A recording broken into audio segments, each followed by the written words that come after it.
Maravilla, qué maravilla que ustedes todavía siguen ahí conectados.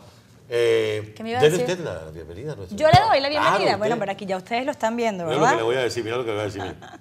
Trabajé hoy, que yo trabajé ayer. Qué mala gente. ¿Cómo No, estás? tenemos aquí el placer de recibir a Julio Schilling. Él es director de Patria de Martí, que es un sitio en el ciberespacio creado en el 2006. Y bueno, forma parte de este simposio, es un ciclo de conferencias que va a iniciar el día jueves y lo han llamado Simposios por un Mundo Libre. Correcto. Y bueno, la verdad es que van a estar representados allí países como Venezuela, Cuba, Nicaragua, Ecuador. Es decir, la región entera está, es obvio, bajo una amenaza a su democracia, a su libertad, a sus derechos humanos, a la justicia como tal. Y es importantísimo que desde el extranjero quienes hacen vida en la inmigración ayuden a sus naciones a hacer presión, ¿verdad?, a los organismos multilaterales que deberían regular pues estos desvíos. Bienvenido y para que nos diga, bueno, qué pretende en todo caso con su participación. Es un gran placer estar con ustedes. No, La idea de este ciclo de conferencias es promover una mayor concienciación sobre esencialmente la ética democrática y una cultura de libertad. Es algo muy necesario porque estamos viendo en efecto un relativismo cultural y político donde dictaduras se les confunde con democracias. Ya pues básicamente si buscamos en el mapa quién se autodeclara dictadura o monarquía, pues no existe. Pero no solo eso, Corea del Norte se llama democracia. Pero eso no es lo peor porque con un caso como Corea del Norte es muy fácil de señalar como un estado despótico. Pero tenemos Venezuela, tenemos Ecuador, tenemos Bolivia, que también podría perfectamente estar representada, por cuestión de tiempo pues no lo está, Nicaragua, donde tiene la simulación de una democracia porque tienen votaciones.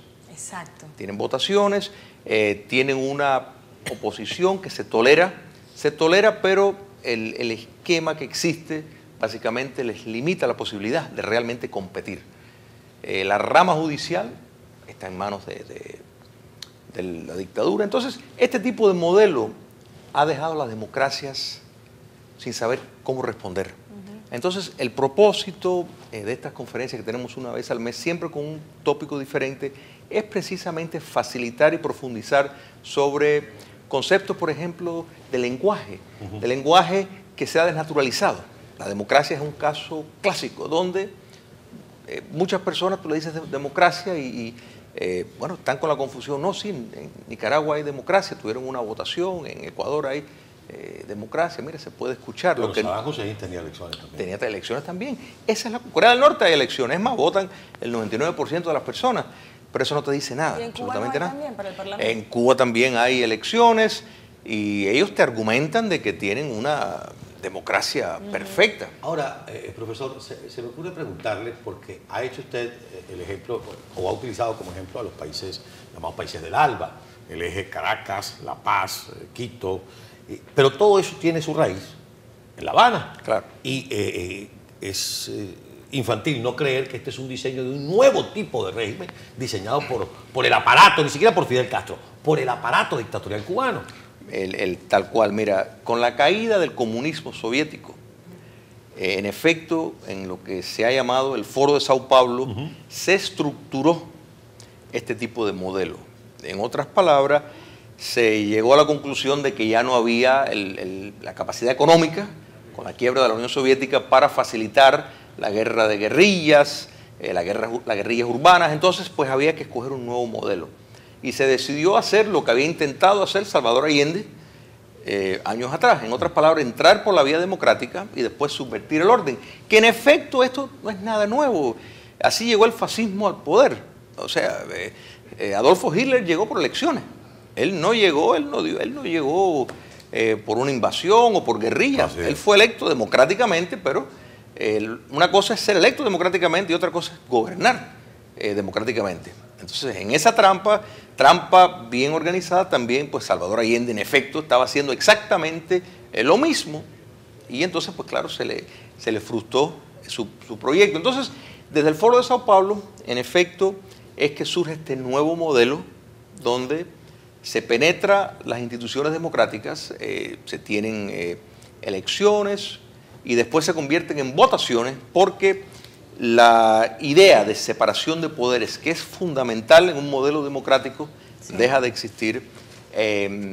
La rama judicial que declara algo constitucional o inconstitucional, en efecto, queda anulado. Y muy importante, los que cuentan los votos, o sea, los consejos electorales, son brazos extendidos del poder político. Entonces, en efecto, no existe la democracia, pero se titulan. Bueno, ahora le dicen dictadura sofisticada. Es decir, y yo lo comentaba el otro día con mi compañero aquí, que uno lo que piensa es que llega un momento en que la oposición está tan confundida, porque claro, ellos fueron maquiavélicos, porque no se convirtieron en una guerrilla, en un grupo insurgente que irrumpió contra la legalidad, sino que se hicieron legalidad. Increíble, ¿no? Se hicieron legalidad y tomaron desde adentro, durmiendo con el enemigo, pues. Tomaron desde adentro, lo controlaron todo. Igual ellos intentaron atacar a la prensa de manera directa, entonces, o mandaban a sus grupos violentos, o les imponían multas, o los intentaban cerrar, hasta que dijeron, no, pero vamos a comprarlos. Es decir, ellos se han ido profesionalizando en el quiebre de la democracia. Mira, es un punto que has tocado muy importante, porque estamos viendo un nuevo proceso de ejercer el despotismo. Exacto. O en otras palabras, antiguamente se veía más claro. O sea, en el siglo pasado, pues ahí estaba la Unión Soviética, ahí estaba China comunista, tenías, o sea, las dictaduras bien pronunciadas. Eso se ha ido modificando porque han descubierto primero que la propiedad privada, que esto lo descubrieron los fascistas mucho antes, ojo, que se dieron cuenta que la propiedad privada es mejor dejarla en manos privadas, pero ellos la controlan. Exacto. ¿Te das cuenta? O sea, y que los dueños de la propiedad privada sean amigos del régimen. Exactamente. La nueva clase económica. La clase empresarial se convierte en aliado de la dictadura. Sí. Entonces, todo esto pues presta la confusión aún más, porque en el siglo pasado teníamos entendido el modelo económico socialista era centralizado, cerrado, propiedad en manos del Estado. Entonces, pues claro, decían, no, si hay propiedad privada es democracia, si hay todo está en manos del Estado es dictadura. Pero ahora los roles han cambiado de nuevo. Esto fue un fenómeno que los fascistas, de nuevo, valga la redundancia, descubrieron. Es más, ellos, porque tanto los fascistas como los comunistas competían para el mismo sector de la población. ¿Te das cuenta? Y hubieron muchos obreros que se enamoraron del marxismo y después se fueron a las filas del fascismo porque vieron más resultados. Ahora, usted habla de un nuevo procedimiento para el establecimiento del despotismo. Eso significa que los procedimientos para atacarlo y para combatirlo tienen que ser nuevos. No podemos seguir cayendo en creer que esta gente, porque se dicen demócratas, respetan las reglas de la democracia. Exactamente. Entonces, ¿cómo hacemos? No vamos a elecciones y los combatimos frontalmente. Mira, nos van a decir que estamos al margen de la democracia. Sí, pero mira, la Declaración Universal de Derechos de las Naciones Unidas reconoce el derecho de rebelión. Es un principio sacrosanto, donde toda sociedad, incluyendo las Fuerzas Armadas, tienen el derecho y la obligación, cuando no queda otra alternativa, de sustituir y reemplazar el modelo despótico por los medios que tengan a su alcance.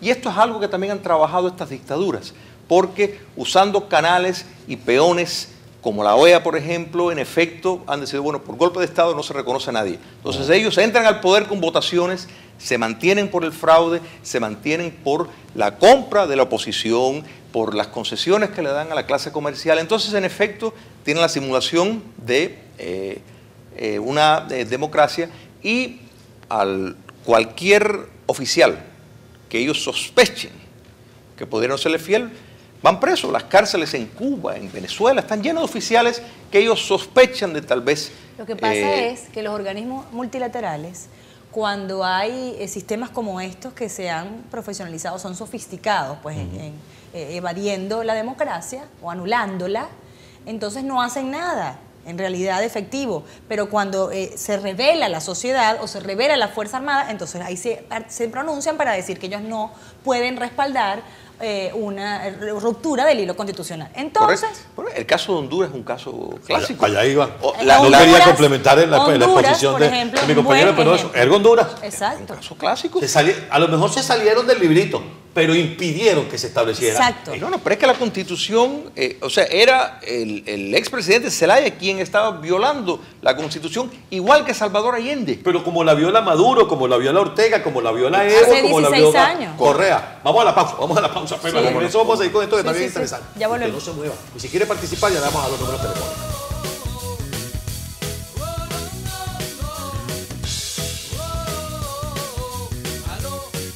Nosotros seguimos, amigos, con nuestro invitado en esta parte del programa, el profesor Julio Schilling. ¿Se pronuncia bien, profesor? Correcto, sí. Y estamos hablando de estos regímenes que en una oportunidad, Carla, discúlpame la referencia personal, en un programa que yo hice sobre Radio Caracas Televisión decía que se sirven de las herramientas de la democracia para llegar al poder y después destruir la democracia. Eso mismo. Así es. Entonces, pero usted decía dos cosas. Usted decía que la ONU acepta, reconoce el derecho a rebelión. La iglesia también, y uno lo lee en la fiesta del Chivo. Vargas Llosa establece que cuando le van a consultar al cura si hay que rasparse a Trujillo, inmediatamente el cura cita un capítulo de la Biblia donde dice, si el opresor tal cosa, Dios permite que, listo. Pero como le decía Carla, entonces resulta que los organismos multilaterales llegan y te dicen, no, espérate, tú no llegaste al poder por elecciones, estás tumbando, pero es que este tipo está violando la Constitución. No, tienes que derrotarlo en elecciones. Pero y es entonces, que eso ha sido uno de los logros del despotismo. Sí. Es, en el nombre de ser de la civilidad, desarmar La civilidad. al mundo democrático y a la civilización decente. Porque en efecto, una de las armas válidas, y cuando miramos la teoría de la guerra justa de San Agustín, la noción de Santo Tomás de Aquino de tiranicidio, estos eran herramientas para combatir el mal. O sea, cuando Santo Tomás de Aquino recomienda a un tirano, si no hay alternativa, el tiranicidio es bueno. de eso que habla, Bueno. yo me lo recuerdo, de eso que habla Vargas Llosa Exactamente. en la fiesta del Chivo. Entonces eso, pues, estamos hablando, o sea, un doctor de la Iglesia Católica. Entonces, ¿cómo es que la mala señal que nos da entonces cómo hoy, pues, su máximo representante está abrazándose con un sanguinario dictador? Esto envía mensajes muy dañinos y se quiebra una ética que una democracia tiene que tener. La democracia tiene que discriminar contra los que hacen el mal. La democracia no es aceptar a todo el mundo.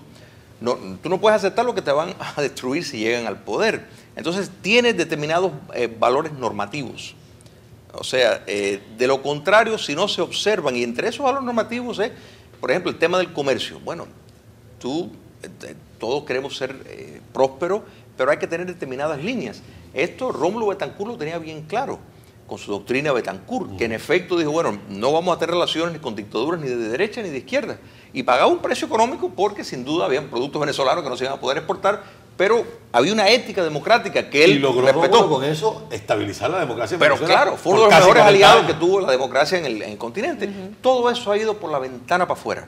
Cuando el presidente de los Estados Unidos acepta al castrocomunismo, una dictadura de 56 años, y no pide nada a cambio, en otras palabras, que no suelte presos políticos, que siga, que no deje de dar golpe, que no deje de violar los derechos elementales, cuando no pide nada a cambio de un reconocimiento pleno como si fuera un gobierno respetable y establece una equivalencia falsa, ¿qué mensaje le estás enviando a la oposición? ¿Qué mensaje le estás enviando al resto del mundo? ¿Sabes Básicamente qué que pasa? cualquier cosa vale. Uno se pone a pensar, y en este momento, hablando pues de todo en general, de cómo está el mundo en este presente, ¿no? Hay tanto afán por defender a las minorías, y yo soy minoría, en este país soy minoría, soy hispana, soy mujer, en el mundo en general la mujer siempre no ha sido minoría, pero es como un género que ha sido más golpeado, pues, ¿no? que el masculino. Pero aún siendo minoría, incluso yo vengo de una parroquia popular en Venezuela. En Venezuela puedo decir que yo estaba del lado de los discriminados, qué sé yo. Pero también tiene que ver con los valores de familia. Pero siento que el mundo tiene este afán, incluso este país, por proteger a las minorías, que termina esa minoría discriminando al que lo discriminó alguna vez. Sí, Y claro. eso fue lo que pasó en Venezuela. Hugo Chávez vino a reivindicar a zonas populares que eran ignoradas, ciertamente ignoradas por muchos gobiernos, porque se dedicaron, no sé, a otra cosa. Y la gente estaba allí y su calidad de vida, la verdad es que no mejoraba. Y Hugo Chávez los incluyó solo en su discurso, en nada más. En la práctica han sido igualmente ignorados, pisados más bien. Los incluyó en su discurso y los hizo parte los hizo parte de algo, ellos nunca fueron parte de nada. Pero ahora, reivindicando a ellos, ignoró al resto, es decir, barrió con el resto de la sociedad. Entonces, el mundo tiene, yo no sé muy bien qué es exactamente lo que significa el tema de la igualdad, pero creo que es un concepto que ha sido tergiversado, manipulado y que es muy riesgoso, muy peligroso. Completamente. Yo creo que uno puede, o sea, aspirar a tener igualdad ante los ojos de Dios, igualdad ante la ley, pero más importante que una noción de igualdad material es movilidad. En otras palabras, que una persona que nació en una clase económicamente menos beneficiada, que tenga un sistema donde pueda prosperar, donde pueda desarrollar su talento que Dios le dio y que pueda ir hacia adelante. Entonces, eso es más importante, pero se convierte en una industria, porque el comunismo internacional toda la vida, desde su inicio, buscó precisamente determinadas minorías, determinados conceptos para darle una vuelta de lucha de clases. Por ejemplo, el problema racial de los Estados Unidos, desde los años 20, el comunismo pues lo interpretaba como una lucha de clase y así pues penetró en la sociedad norteamericana, por ejemplo, de que eso era de esa manera. Cuando vemos, por ejemplo, el movimiento indígena, bueno, nunca les importó, ¿no es verdad? Ahora de pronto están envueltos en eso. ¿Por qué? Bueno, porque es un mecanismo de proselitismo y de propaganda muy útil. La ecología, el orbe comunista fue el que más contaminó el planeta y lo sigue siendo por China, y sin embargo, pues tú lo ves los abanderados, cuando van a criticar, pues critican a los países que son democráticos. Es lo que dice Carla, es incluir en el discurso a quienes de alguna manera han sido excluidos, o como decía el presidente Pérez, en paz descanse, que llegó a decir, espérate un momentico, aquí lo que se hizo fue darle pan al resentimiento para alimentarlo y con ese resentimiento ir a buscar el poder, aunque después a estos que yo llamo excluidos solo los incluyo en el discurso. Exacto. Pero vuelvo y le repito lo que le preguntaba hace un rato, profesor. Entonces, como ello se trata de una nueva forma de dictadura, ¿cuál es la nueva forma de oponérsele? Porque ya tenemos visto que el reconocimiento del derecho a rebelión por parte de Naciones Unidas es dudoso, de alguna forma. Está bien, pero las Naciones Unidas no debe de gobernar básicamente, o sea, un pueblo, porque las Naciones Unidas tienen muchísimos defectos. De hecho, ¿qué justicia hay en un modelo donde países que realmente no tienen una posición relevante para estar exigiendo determinados procesos y tienen un voto de igual a igual con potencias que son mucho más grandes? Yo creo que eso es parte de una herramienta que la izquierda radical pues ha manipulado muy a su favor. Yo creo que hay que desenterrar y avivar lo hermoso que es el principio del derecho de rebelión y que ningún demócrata debe temer la noción de derecho de rebelión. Disculpe, profesor, pero el profesor está hablando como Leopoldo López, y Leopoldo López tiene razón. ¿Por qué está preso? ¿Por qué está preso él y no está preso otro? ¿Sabe qué Ahí pasa? está la clave. Que un querido profesor, parte del Venezolano News, decía en un debate que sostuvimos el viernes que en Venezuela, por ejemplo, están las cosas al revés. La oposición intenta salir de un gobierno que no es institucional utilizando las instituciones y utilizando la Constitución. Es perder el tiempo. Y el gobierno no es institucional, es delincuente. Entonces, pero claro, pero es que es como un círculo vicioso. ¿Por qué? Es una trampa. Porque el venezolano intenta salir a ejercer el derecho que ni siquiera es de rebelión, está establecido en la Constitución no como una rebelión, sino como un derecho a la protesta. Salen a protestar y el gobierno utiliza a sus delincuentes en los cuerpos de seguridad para arremeter con los manifestantes pacíficos. Correcto. Entonces ese es el problema, que aquí estamos hablando de 43 muchachos muertos, bueno, adultos también, en las protestas del año pasado. El costo de la libertad sabemos que es muy alto, pero eso no se lo podemos decir a la madre de Geraldine, a la madre de Génesis, a las niñas que murieron con un disparo en la cabeza y eran muchachas jóvenes que no tenían un arma, no tenían ninguna herramienta como para irrumpir contra el poder. Entonces, no sé qué se entiende por rebelión y quién es el que va a hacer el sacrificio de rebelarse con el costo que eso implica. Es decir, a mí como venezolana yo no quiero enviar a nadie a rebelarse si sé que ese va a ser el costo, porque sé cuál es el comportamiento y la actitud recurrente del gobierno. Entonces, no lo sé, no sé qué me quiere decir con rebelión. Mira, la rebelión, o sea, va a ese pueblo valiente en la calle de tumbar esa dictadura, no. Pero sí puede ejercer presión para los oficiales que están cansados, que amos cubanos toman la decisión en su país. Vamos a hacer una pausa, que creo que yo no, Sí, como no tengo el aparatico, no sabía que teníamos que ir a la pausa. Y ya regresamos enseguida con el profesor.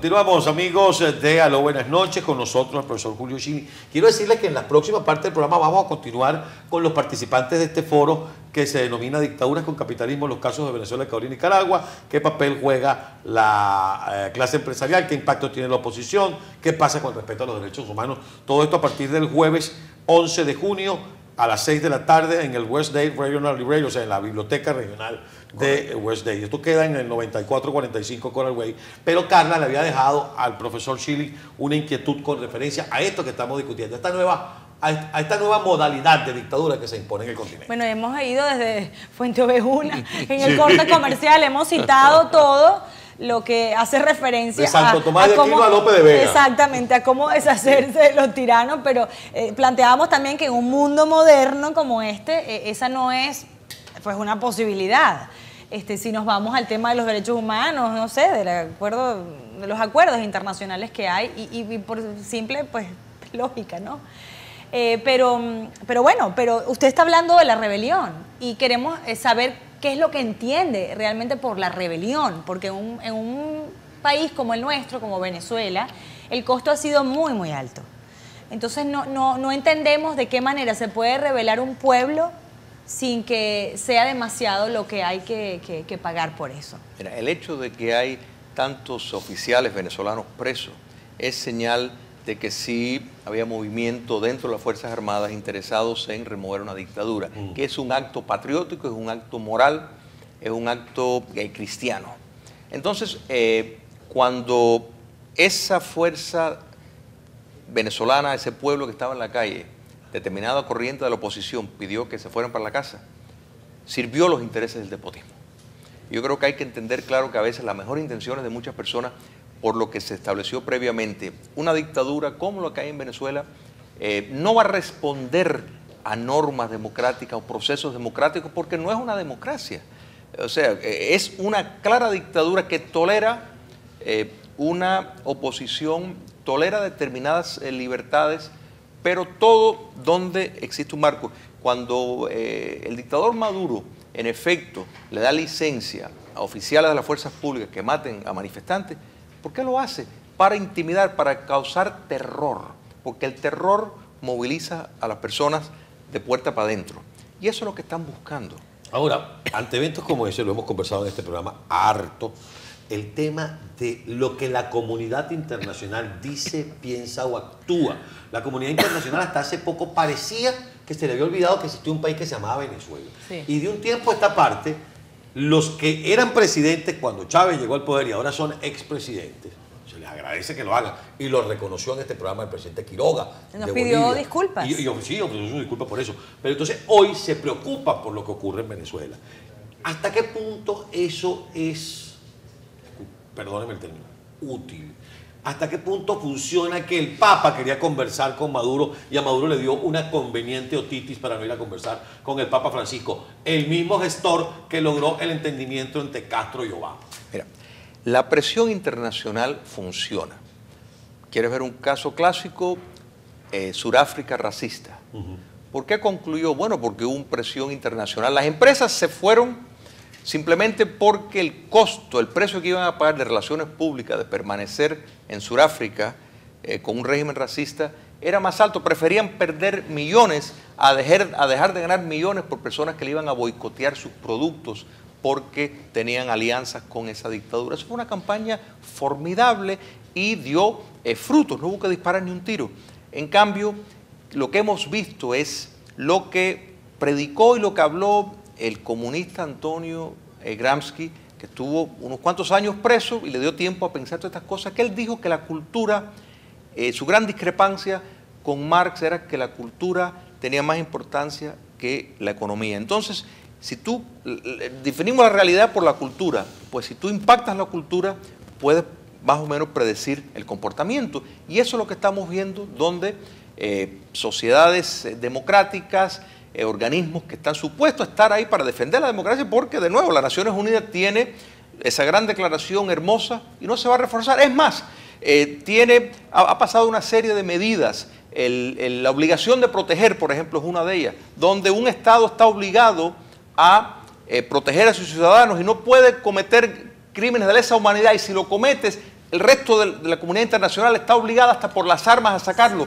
Y no se aplica. Lo que pasa, profesor, es que todo eso ha pasado en Venezuela. Pero claro. El gobierno ha arremetido contra su propia población. Pero claro. Lo hace de manera directa y de manera indirecta al no tomar medidas para controlar el AMPA, porque mueren 25.000 venezolanos asesinados cada año, además de los que matan los funcionarios del gobierno en estas movilizaciones. Es decir, es doble responsabilidad. Pero no solo eso, usted está poniendo el caso de Sudáfrica, pero es que en Venezuela el gobierno expulsa a las internacionales, a las multinacionales. No le interesa. No le interesa, les compra y después no les paga, por ejemplo, los expropia y no les paga, les pone impuestos, no hay seguridad jurídica, es decir, pareciera que no le interesara. Mientras más arruinada esté la nación, mejor, porque entonces la gente depende solo de ellos y no tiene nada con qué comparar, no hay productos foráneos con los cuales hacer una comparación de que en Venezuela o no funcionan o que no hay. Entonces, vuelve a ser un caso único, muy difícil de digerir y de comprender cómo atacarlo si ni siquiera entendemos, si ni siquiera encaja en ningún patrón que ha tenido la historia de la humanidad. Pero es que, mira, no puedes mirar a Venezuela aislada. Venezuela es parte de una multinacional que incluye a Irán, que incluye un nuevo bloque que ellos llaman el socialismo del siglo XXI, que es en efecto el neocomunismo que está funcionando. Tienes Rusia, que de nuevo se convierte en un actor de la subversión en este continente. Todo esto es parte de esa misma multinacional donde tienen diferentes acciones, como si fuera una empresa. Todos van a validar. Irán, ¿cuánto dinero no ha depositado en Venezuela? ¿Por qué? Porque Venezuela es un punto clave para su subversión, para conseguir pasajes, para entrar, pasaportes. Entonces, son aliados en la subversión. Pues entonces, Maduro se da ese lujo porque esa retórica en parte es el papel que le corresponde. Brasil, por otro lado, es el apologista de este tipo de despotismo. ¿Pero por qué mantiene otro rostro? Bueno, porque ese es el que le corresponde. Y todo esto, de nuevo, en parte se habló en el foro de Sao Paulo. O sea, que todo esto fue diseñado desde ese momento y se sigue llevando a cabo de una forma bastante organizada. Nosotros queremos agradecerle mucho que este tiempo. Este tema va a continuar porque en la próxima parte, a este mismo simposio al cual estamos invitando, están los representantes. Estaba el de Venezuela, que es el capitán Bernardo Jurado, lamentablemente no nos pudo acompañar. Está el profesor Schilling, pero ahora tenemos un representante de Ecuador y un representante de Nicaragua, que son dolientes de este muerto, por decirlo de alguna forma. Asisten a este velorio de la democracia en nuestro país. Así que le doy estos 40 segundos para que a través de esa cámara reinvite a la gente a este evento del día 11. ¿11 de junio? Sí, 11 de junio. Correcto. Este jueves a las 6 de la tarde en la Biblioteca Pública de West State Regional en Coral Way, la 94 Avenida, a las 6 de la tarde. La entrada es totalmente gratis. Y también el evento se va a filmar para esos que fuera del área que lo quieren ver, pueden entrar en www.patriademarti.com. De nuevo, www.patriademarti.com. Como 4 o 5 días después del evento, la filmación estará disponible. A partir del lunes 15 ya está ahí. Ya está ahí, correcto. El video para que la gente Para que la gente lo puedan ver. Bienvenido siempre a esta casa. Muchísimas gracias. Son bien gracias. interesantes que lo discutamos frente a la audiencia. Gracias por estar aquí. Sí. Y regresamos con estos temas. Ya volvemos con la democracia en próximo América Latina invitado. y esta nueva forma de dictadura en estos países. Ya volvemos.